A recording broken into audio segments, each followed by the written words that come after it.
Yes, I am making a video on this trailer. Why? Well, for a couple of reasons. One, because I'm a huge Disney animation fan, so I want to. And two, because my Frozen 2 videos, all of them, including my ones on the trailers, got quite a bit of views. I guess people like it when I talk about Disney animation stuff. So, I like talking about Disney animation, people like me talking about Disney animation, and now we finally have our first trailer for Raya and the Last Dragon? Yeah, alright. Let's do this. So this is a Disney animated movie that's influenced by a lot of Southeast Asian cultures. Indonesia, Thailand, Vietnam, the Philippines, Cambodia, and you clearly see that in this teaser. And it starts out with who I'm pretty sure is young Raya, going full ninja. Seriously, she's jumping off rooftops, she's got that ninja mask. Looks pretty cool, because ninjas are cool. Although I saw in a Twitter comment, someone was like, is anyone else getting Avatar The Last Airbender or Legend of Korra vibes here? And after watching this trailer again, I was like, oh, totally! Young Raya here totally looks like Korra. I mean, she has those little hairband things that Korra has. Her blue outfit looks kind of similar to Korra's, or Katara's. You see her little animal buddy who's named Tuk Tuk, and I'm like, okay, so this is her animal guide, like Appa or Naga. The thing totally reminds me of Appa, especially at the end of this trailer. Totally gives me an Appa vibe. But in this first scene, she's going through this corridor. There are these nets coming down, so it's like some sort of Indiana Jones Tomb Raider. I always think of Tomb Raider and things like this, where like she's going in some ancient tomb or cavern or whatever it is, where some ancient treasure is buried underground, and there are all these booby traps around. You know, we've seen that a million times in movies and games and whatever. For me, I always think of Tomb Raider. I mean, the way she takes those sticks and puts them in the wheel and turns the door open. I've done that in Tomb Raider games. So she opens the door, she goes inside, and sure enough, there's this gleaming gem, this treasure. I also like seeing the water that's flowing up the stairs. That was cool. Makes me think, oh, there's something magical about this treasure. This treasure has a magical effect on the room it's in. This is a special treasure to be sure. And then you see this treasure is being guarded by a man in a kabuki mask, which made me think Blue Spirit from Avatar The Last Airbender. Or the villain from Big Hero 6. Made me think of that too. Since that Disney movie was also influenced by Asian cultures, it makes sense. So then these two start fighting, and then we start hearing a voiceover from Raya herself. Raya is being voiced by Kelly Marie Tran, who is known to many of us as Rose Tico from the Star Wars sequel trilogy, who didn't get nearly as much screen time as she deserved, if you ask me. So this movie's making me think that this role is going to be a bigger one for Kelly Marie Tran than she had in Star Wars. I mean, she's the main character in this movie, so yeah, that's a little messed up, isn't it? I also know that this role was going to be played by Cassie Steele. She had the role for about a year, and then she was recast by Kelly Marie Tran. For me, that is actually kind of bittersweet, because yeah, I feel bad for the actress who lost the lead role in a Disney animated movie. But at the same time, I feel happy for Kelly Marie Tran, because she got a lead role in a Disney animated movie. That's always a good day. So there we go. So in this voiceover, she says,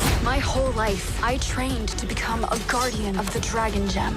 Okay, so she's been training her whole life. Now I look back at the beginning of this trailer with young Raya going through this corridor and finding this gem. I'm thinking she's actually training here in this scene. And there is proof of this. When she comes across that man in the mask and they start fighting each other, if you look at his clothes, they are similar to hers. His feet have bandages around them just like hers. His outfit is a similar blue to hers. And his fingers are half covered just like hers. So that leads me to think that this man is training her. He's sparring with her. And that also leads me to think that this gem in this room is the dragon gem she's talking about. So that's pretty cool. This movie's gonna have a segment where we flash back to her training to be the guardian of the dragon gem. So I figured it out. That's pretty cool. And so the second half of this trailer shows more of the main premise of the movie. And if you read the synopsis of the film that Disney has released, which I did, then you know the main story of the movie. The peoples of the land of Kumandra used to live together in harmony, but now times are different and they are divided. You get brief shots of each of the tribes and they look really cool, really distinct. And then you hear Raya say, in order to restore peace, she has to find the last dragon. So,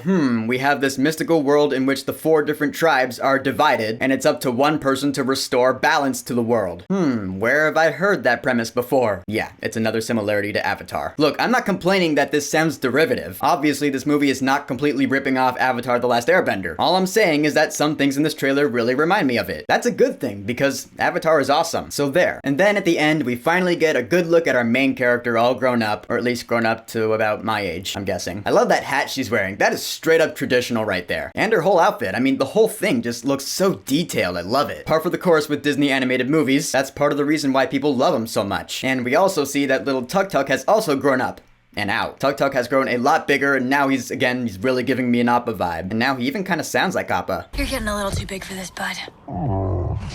Kinda. And then, this is really cool. When it shows the release date, you know, usually the very last thing you see in a trailer, it says March 2021. But you actually see this last dragon in the background. It looks like it's swimming underwater. I was like, oh, whoa, okay, this trailer's not done yet. Except it is, but it's not. But it is, but it's not. This dragon does look pretty cool. I mean, it doesn't look like your traditional dragon design. It looks different, it looks unique. And this dragon is going to have a voice. It's going to be voiced by Aquafina. So that's interesting. A dragon with a voice. Not that that's a bad thing. I mean, one of the coolest dragons I've ever seen in anything had a voice. And Smaug was completely awesome. So the fact that this dragon has a voice is not a bad thing at all. My big question I have here is how much footage in this trailer is actually going to be in the movie? And the reason I ask that is think back to the first trailer we got for Frozen 2, that first teaser trailer. Almost none of that footage was in the final movie. The concepts of those scenes were in the film, but those literal shots and the things that happen in the shots, they were not in the film. So I'm thinking the same thing might happen here. The scene with Raya riding tuk-tuk out in the desert, that scene verbatim might not be in the final movie. I'm just trying to think ahead of the curve here. I'm not complaining at all. I'm just making observations, just thinking out loud. This movie does look completely awesome, and I'm sure it's going to be, because it's a Walt Disney animated movie that's influenced by Southeast Asian cultures and is giving me an Avatar: The Last Airbender Legend of Korra vibe. That's like win-win-win. Triple win. Like I said, I'm a big Disney animation fan, so bring on Raya and the Last Dragon. It's coming out in March, which is 5 months from now. It was gonna come out in November, next month, but due to the pandemic, it was pushed. Ever since then, I've been on the edge of my seat for a trailer, and now we finally have one along with that first teaser poster, which looks really cool, yeah, so I am excited. So, the official teaser trailer for Raya and the Last Dragon. Have you watched it yet? What do you think about it? And how excited are you for this movie? Whatever you think, go ahead and leave a comment.